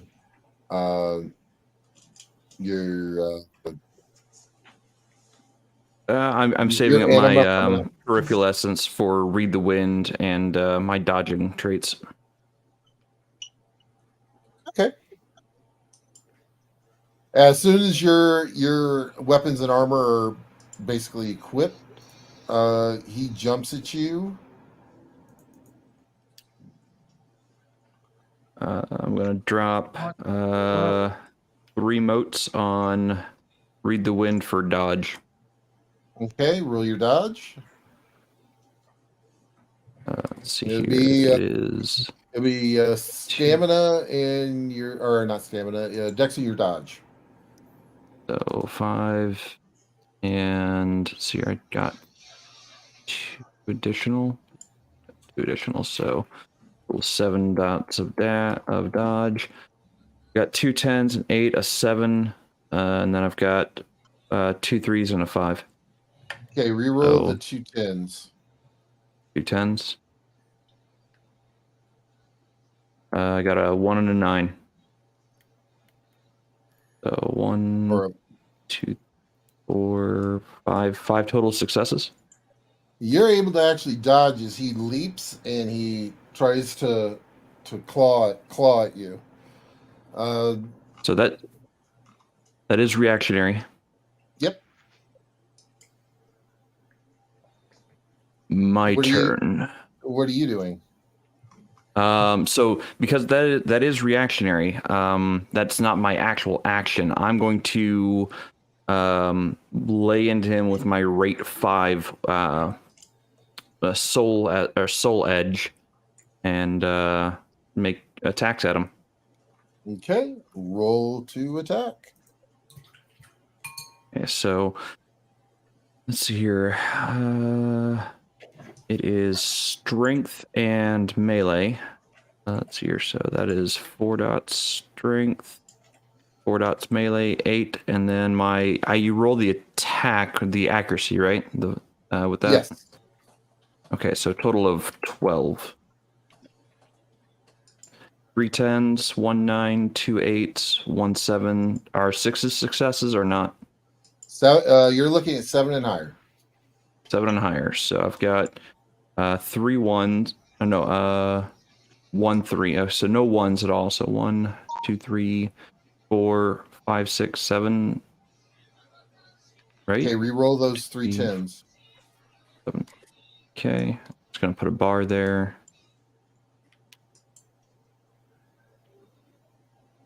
8. So 8 total successes. Re-roll the 10 again. It's not a success. Okay, So so just 8. yes, you do hit him. So you're going to add 7 die to your damage. Okay, so my damage is 9. So it's 9 dice plus 7.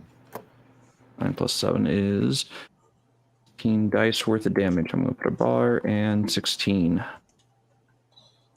So, and it's again just the dice that are over 7, right? Correct. Okay. So I've got 2 8s, 1 9, 2 10s, and this does not explode, correct?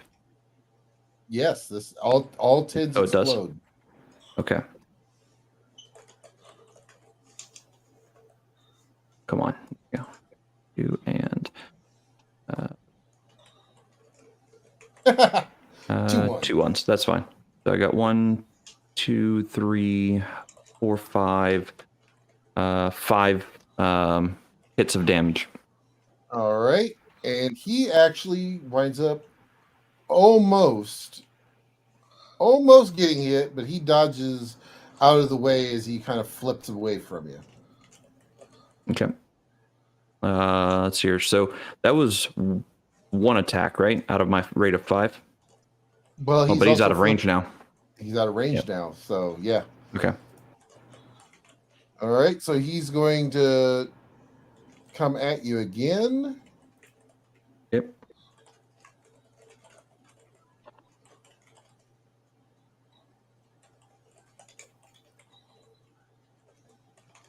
I'm going to be using Read the Wind, or Read in the Wind again to add to my dice pool for a dodge.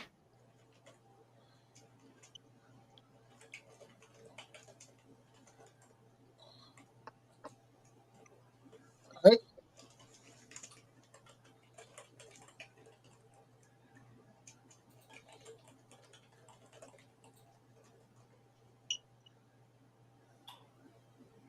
Total of 3 successes only. All right. He does get you, but he rolled 7 successes, but 3 of his successes are negated because of your dodge.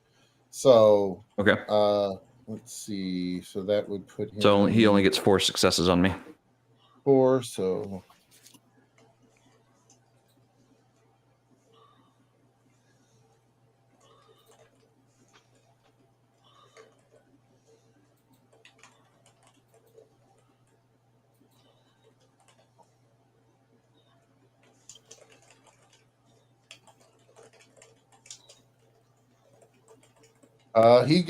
he does 7 to you. This is non-lethal. So I'm going to be able to soak mine. So this is bashing then. Yep. Okay, so I'll be able to soak what I've got a natural of 4 and armor of 9. Is that combined or is it just the armor? It's at this point it's just the armor. Okay, so I'll be able to soak 9 of that. Yep. How much damage did you say? 7. So you soaked it all. It basically the armor kind of. Okay. But there is a fist-size punch right in your chest plate now. Okay. When struck in combat, I'm activating this for 1 mote. When struck in combat, each point of damage you suffer before a soak roll, I roll 1 die. Each success restores 1 mote of essence.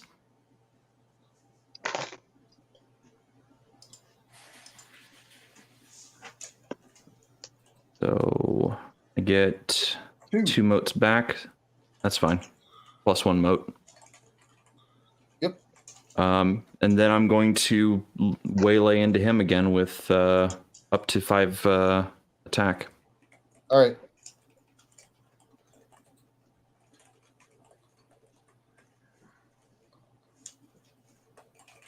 That's your 2, 3, 4, 5, and then 2 10s, 6, 7.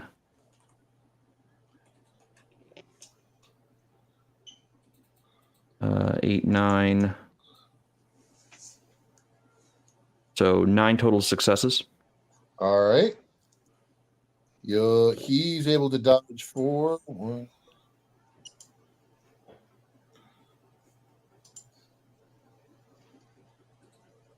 Five of those. Okay. Let's see here. So I get, how many did I say? 5? Yep. Or 10? You 10. said Okay, 5. so I get 5. Yeah, 5. 5. 1, 2, 7, 8, 9. All right, so yeah, you Wait, said he hold on. dodged 4. Wait. 2, 4, 6, 7, 8. So you get 3 additional die to your damage. Okay.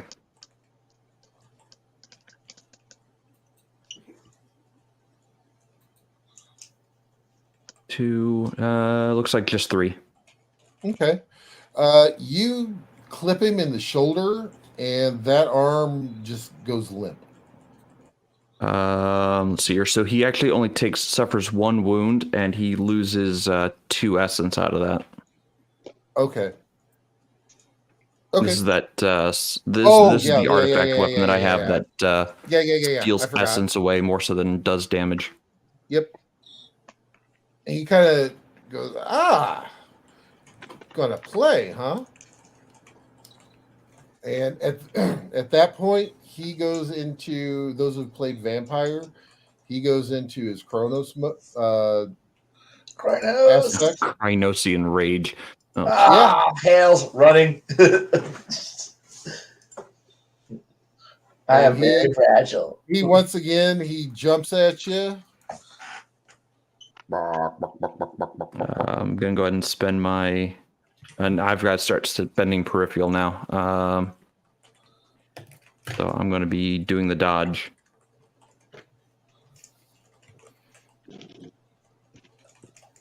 Only 3. Well, hold on. Yep, only 3. All right, so he got 10 successes, so that will negate. Well, his strength goes up. I negate 3 of them. Yeah, you've played a Lunar before. You know how their strength is. Oh yeah. If you didn't have the restriction for us to play only Solar, I would have played a Lunar. Wait. I could have been a. Ooh. Oh, damn. Don't start thinking, because otherwise I would be playing my Divine Accountant, and this would be great. Oh, damn. I It is know. what it is. He'll do 12 to you. 12 damage. Okay, I can only set 9 of that, so I'm gonna be. I'll spend the 1 to get. Let's see here. You said 12? Yep. Okay. Let's see here. I'm gonna get back to 4.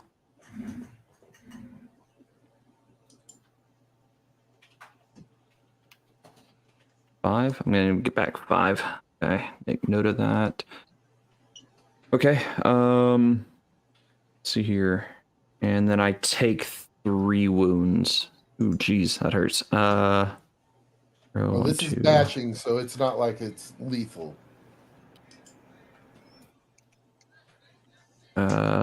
When does it become lethal? When you can become incapacitated, he stops. Oh, okay. So yeah, I'm at 3 wound levels. All right. So I'm taking -1 to my rolls. And then that was his first fist. His other fist comes back around. I can't dodge that one. I've already used my reflex. You heard it, boys and girls. He likes the fist.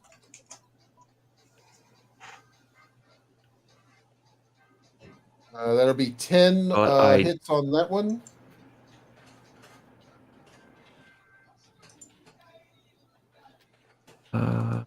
See here. I can't use the golden essence block, can I? Well, it's instant. Duration instant, reflex. Oh. Parry attacks from multiple foes. Oh, it's not multiple foes. Damn. Yep. So your soak is what did I say it was 12 again? My soak is 9. Can I throw a rock at him to count as secondary foe so that way he can cheat and use his power? No. Dang it.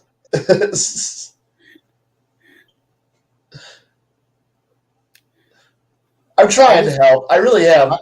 I will say that combat is typically not like this. It's that this is like a one-on-one. Typically, when you're fighting, it's everyone is fighting, and it winds up being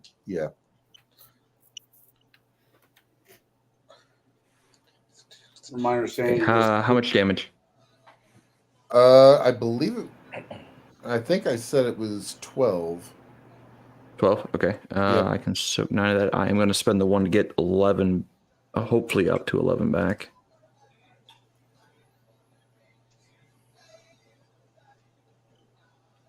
I got back. I am getting more essence back than I am outputting currently, so Yeah, I'm happy with that. You can't go over, so Right. Yeah, that's fine. Note that down. Okay, so now it's my turn. yep. Well, he didn't leap away this time, so I'm going to lay into him with all 5 of my attacks. Okay.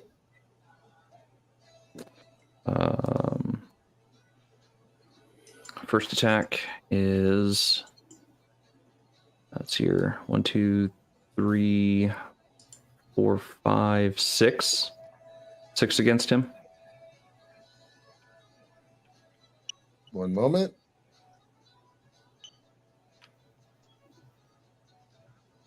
who's listening to Irish music? He dodged. All of it? Okay. Yeah, he dodged it all. Attack 2. Only 2 successes. Damn. Okay. He dodged that one too. Okay. Attack number 3. 2, 4 successes with 2 10s. Damn. So only 4 successes. Yeah, he dodged that one. Okay. Third attack. 1, 2, 3, 4, 5, 6 successes. 1 10. Just 6 successes. Moment one. How many successes? 6. He dodged it. Okay. This is attack 4. 1, 2, 3, 4, 5, 6. 6, and then a D10. Just 6. Yeah, he dodged that one too. Damn. Lunars are really tricky because they have certain abilities that give them multiple reflex actions in a round.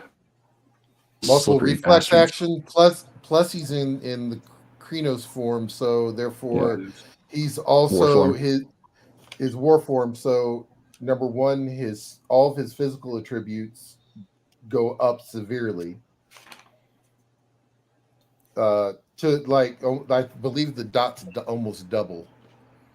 Yeah. So yeah. Lunars are insane. Yeah. He's got 15 dice to dodge it. Yeah. All right. So that's 6. 6 successes on the last attack. One more. Yeah, he dodged that one good. Okay. He dodged that one, and then he winds up taking it and does like a spinning heel kick. Oof. I think I've seen that movie. It was just on Cobra Kai. I was thinking never back down, but sure, why What was not? did you dodge or no? Yeah, I'll go ahead and do the dodge action. 7 dice. 1, 2, 3, 4, 5, and there's a D10 in there. 5, 6. You dodged it. Okay. And then for his second, he's gonna sweep the leg, you fool. Are you trying to Skeletor? Sweep the leg, you fool! Yeah. How many successes on that? Oh, you can't dodge that one. Nope, can't dodge that one. I don't have that reflex. Oh, this is gonna suck. All right. This is the problem with fighting Lunars. They get insane physical attributes. He got 5 successes on it. Okay. All right, so that's going to be 1. I mean, 2, I can soak all of that. 3, 4, 5, 6, 7,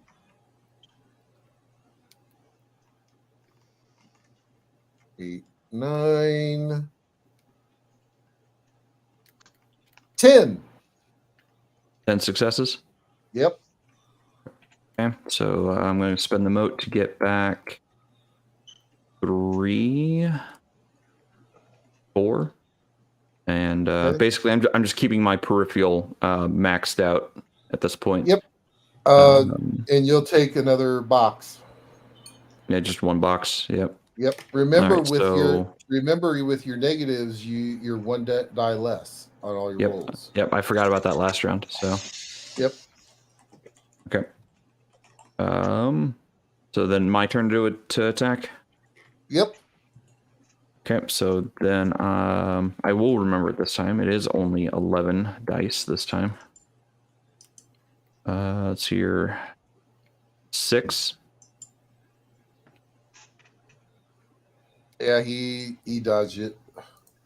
Yep. Attack number 2. 1, 2, 3, 4, 5, and the D10 is not a success, so only 5. Yeah, 10 successes on that one. He dodged it. Okay, that's only 2. He dodged that one. This one is 2. Man, Dodge the that dice one. are not my favorite tonight. Let's see, that was 1, 2, 3. This is attack 4. So that's 1, 2, 3, up to 6. 7, 8. Okay, 8.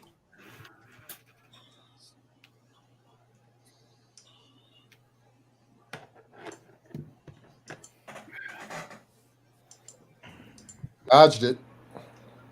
Okay. Thank God for 10s. Last attack. 4. Dodged it. Yep. Okay. Back to him. All right. He actually draws back a little bit and then is doing a pounce attack. Okay. I am going to dodge. So I'm going to get 6 dice instead of my 7.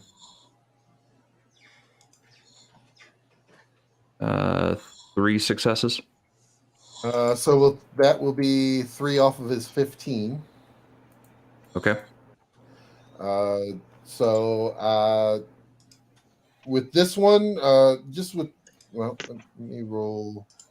He may not do a lot of successes of damage. He could get a lot of 1s. However, if he doesn't succeed at this, I'm going to sledgehammer fist him right into the face.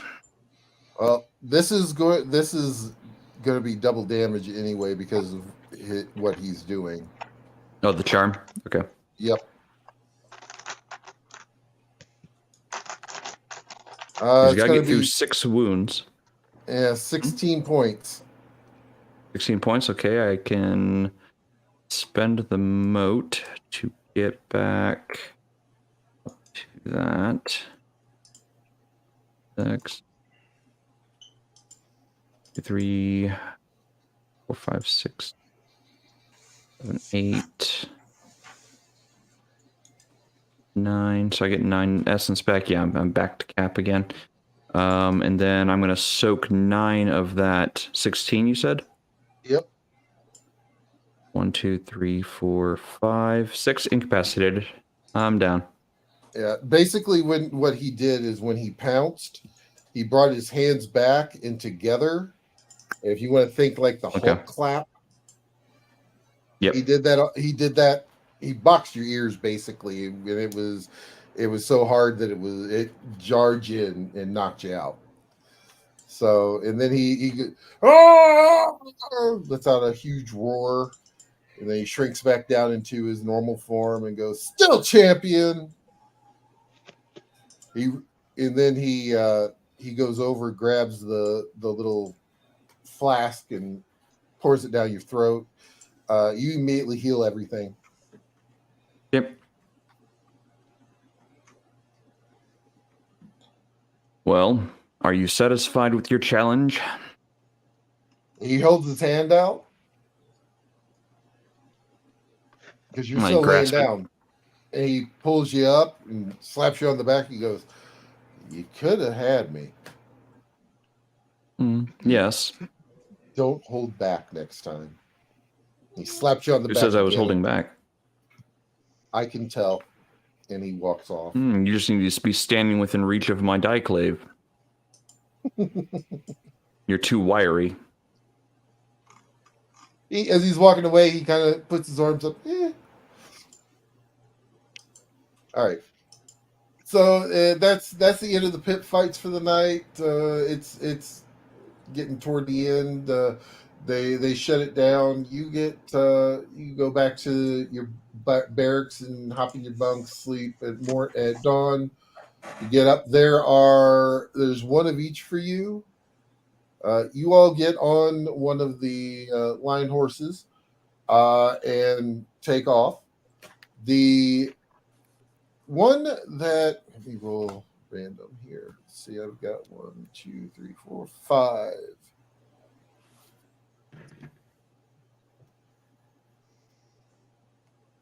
Only 3. So Shadow, your lion horse seems to have a bit of an issue. He seems to be doing a lot of defecation. It's a shitty horse.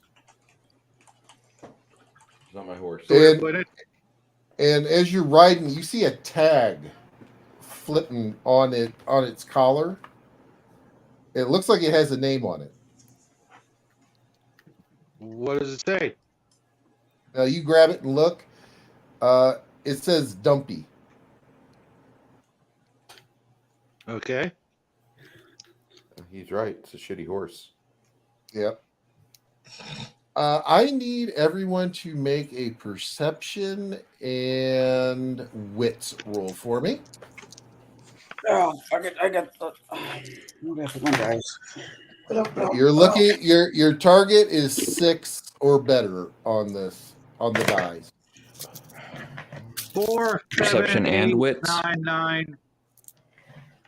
So just- 4 plus a total of 6 successes. Okay. 4. Everybody with 4 or more, you will notice that as you are riding, because you guys have decided that Dumpy's going to be in the back. That's the foregone conclusion. Yeah. So, and you guys turn around to make sure that he's keeping up with his issues with his bowels. That Joel's actually able to keep up, and you notice that where you have ridden, it looks like a lot of vegetation is springing up behind you. What's the number you have to beat? 4. Yeah, I got it. So the horse is literally the spirit of spring.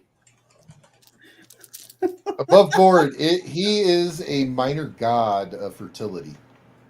And wherever he defecates, life comes.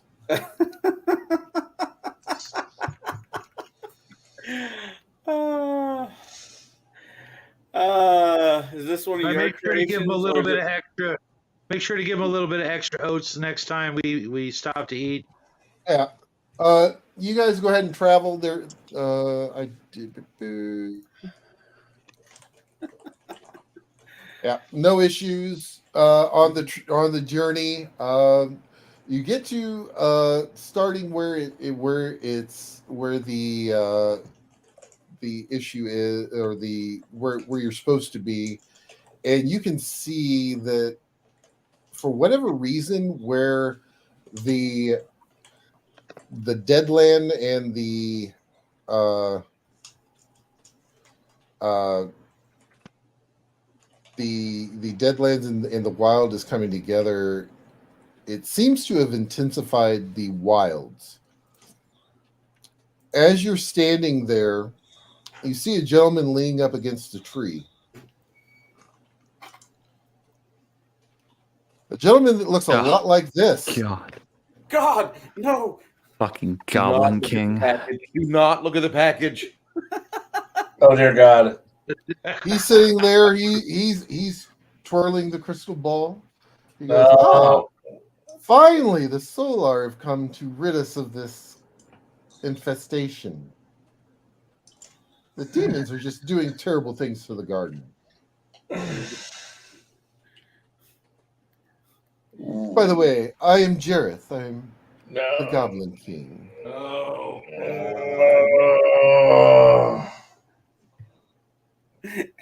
What, babe? Edible. And he explains to you basically what's been going on. The demons have been coming into and clashing with the wild, and they've been turning into very odd things like fairies and other wild beasts like wendigos, and it's just been very, owlbears, and there was this big green cube that just kind of slid its way across and just grabbed trees and stuff. It was horrifying. And then he looks at Jade's character, because he seems to be the one that's ready for a fight, and goes, "You." Me. He hands you a rose. Not touching it. Swear to God, not touching it. You take it. This is for what, sir? Do you take it? I will, yeah, sure, I'll take it. Why not? As you touch it, you disappear.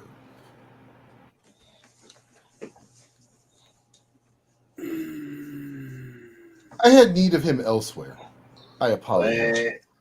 And at that point, that's where we're going to end the session for the night.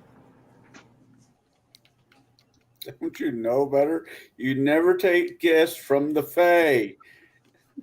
Never. You don't eat their food, nor take their fucking gifts. Always. Bad enough. Good luck, Nightmares of floating balls and tube socks. Above could be board. worse. Above board. Really?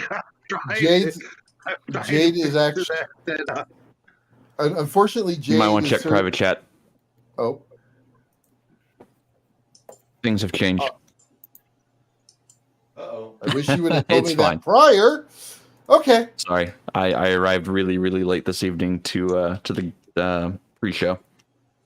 Okay, no problem. Don't So, worry, yeah, you'll figure it out. I always do. And So, this is how we get 3 shows. No, it's still going to be. I'm sticking to 2. This isn't fifth ed. Not Shots with Ed's fired. fault. It's If we Dan's had fault. just done, if it had been a role playing 5th edition game, it would have only been like 2 hours, maybe maybe an hour and 15 minutes. No, Connell, you should So- homebrew something. Okay. So I hope everyone has enjoyed the first installment here. I definitely thank you for delving into to my mind of my friend's world, and yeah, we're gonna pick this up next week. Let's go ahead and do before we get out of here. We're going to actually start with Kai. Kai, are there going to be any interesting musings on Bruce's Discord? Depends on what I feel angry about, or disgruntled about, or inspired about, or somebody just pokes the channel and goes, "Do something." You are allowed to do that. Just Doing it right now. poke the channel. Yeah, go write something there, and I'll respond to it in some way, shape, or form. How hard is it to make a second account? I don't know. I have one. I don't know about a second one. I don't do this. I don't maintain multiple accounts. There's just one. So make sure you do go check out Bruce's Discord, and definitely make sure you check out Kai's little musings in there. Bruce is going to put the link in chat here momentarily. It's So my definitely corner. make sure you go check that out. As my wife goes, poke Kai. The Shadow, what do you got coming up this week? Let's see. Nothing tonight because we ran a little bit late, and the little guy's still sick. But we will have some painting and craft videos coming up shortly. Otherwise, you'll be able to find me hanging out with the rest of the motley crew, either on Max's channel, Bruce's Game Saturday, Connell's show on Sunday, and then on to a brand new week. And I hope everybody out there has a great weekend. And thank you to all the new people who've joined the channel this week and this month. It's actually been a record week and month. So thanks to everybody out there that have been, playing along. All right. Connell, what do you got coming up this week? Well, I got a game going on tomorrow. If I can figure out how to make a damn character for it. Saturday, I have Bruce's Campaign, which has already been stated. Sunday, me and some other fine, and I use the term loosely, gentlemen, extremely loosely. Hey, Jackie's nothing but a gentleman. Yeah, I think you have to be above the age of 16 to become a gentleman. He's a gentle boy. Oh, no. Fair. With that being said, and shots fired across the interwebs, we will be reviewing the Casablanca. And all the G joints in all the world, I had to screw up on the name. But we'll be reviewing that movie. It was an interesting movie, and I think it was interesting. And I look forward to talking about it with my people that show up on Sunday. And that's all I got going on. Bruce! Well, I've been doing some things lately.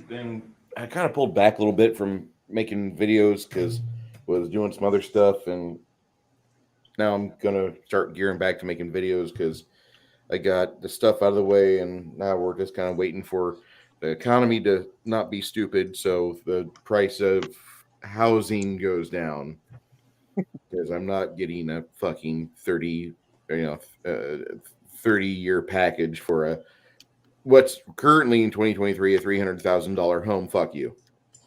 No, I'm not spending that much on a damn home. No. Nope. Maybe on the back end, through everything combined, 300,000, but I'm looking for like 130, 140,000, which probably would give me a studio apartment. But been doing that lately. Saturday, we're going to have a game to resolve what happened from the bag and hole incident 2 weeks ago. And some people will be upset, I'm sure, but that's part of the game. I'm looking forward to finishing the reading of Elijah's story within the next 7 days. I'm going to pick a night and just go on, start reading the rest of it. And then I've got a few more reviews to do. I need to do an in-depth review of Atomic Punk and Waste Runners for a basic expert and Victor Gorchev, two of our friends from affiliates we have out there. And then I need to do some other stuff for David Guile to wrap up some work on his amazing Dungeons and Delvers book. That book's huge. Anyway, that's what I have planned. All righty. And last but not least, Jade. Yeah, so I am mostly on Gatekeepers, and I've just put the Gatekeeper schedule up for the rest of this month. So next Wednesday, we'll be on Shadow's channel, is where you'll find me. And we're going to be discussing how to use romance in tabletop gaming. If you're interested in other Gatekeeper content, we'll also have on the 15th, Railroading. What is it and what is it not? And lastly, for the month, we'll have It's Not a Dungeon, It's an Underground Fortified Defense Installation, which is all about dungeon design. That's what it's going to be coming up on Gatekeepers. I keep trying to produce a unboxing video, and unfortunately, every time I sit down to record it, I get a notification that there's another box on the way for the same product. And I'm like, okay, so is this part 1, part 2, part 3? Like, come on. It's one of my Kickstarters, and I don't know what the deal is lately, but things from Kickstarter have been coming in multiple waves of boxes, and I don't get it. So I'll have an unboxing video for one of my Kickstarts from last year, 2 years ago now. No, last year. Yeah, no, 2 years ago now. Whenever the last box arrives. If it's actually the last box. All right. So once again, everybody, we definitely want to thank you for joining us for, kind of delving into my little way of game mastering. I definitely appreciate everybody joining us. Thank you much. Make sure you do like, subscribe, and share if you're not subscribed already, of course, and because it does help the algorithms. And Bruce's wife and my wife will both love it a lot. So make sure you make our wives happy, because you know what they say: happy wife, and we don't get yelled at. So thank you, everybody. Other reasons, other discovered new and strange reasons. Yes. The undiscovered country. So yeah, we thank you guys, and we will see you next week here on Tablebreakers. Good night. Good night. God bless Remember, everyone. Don't stick your finger in it, just your nose.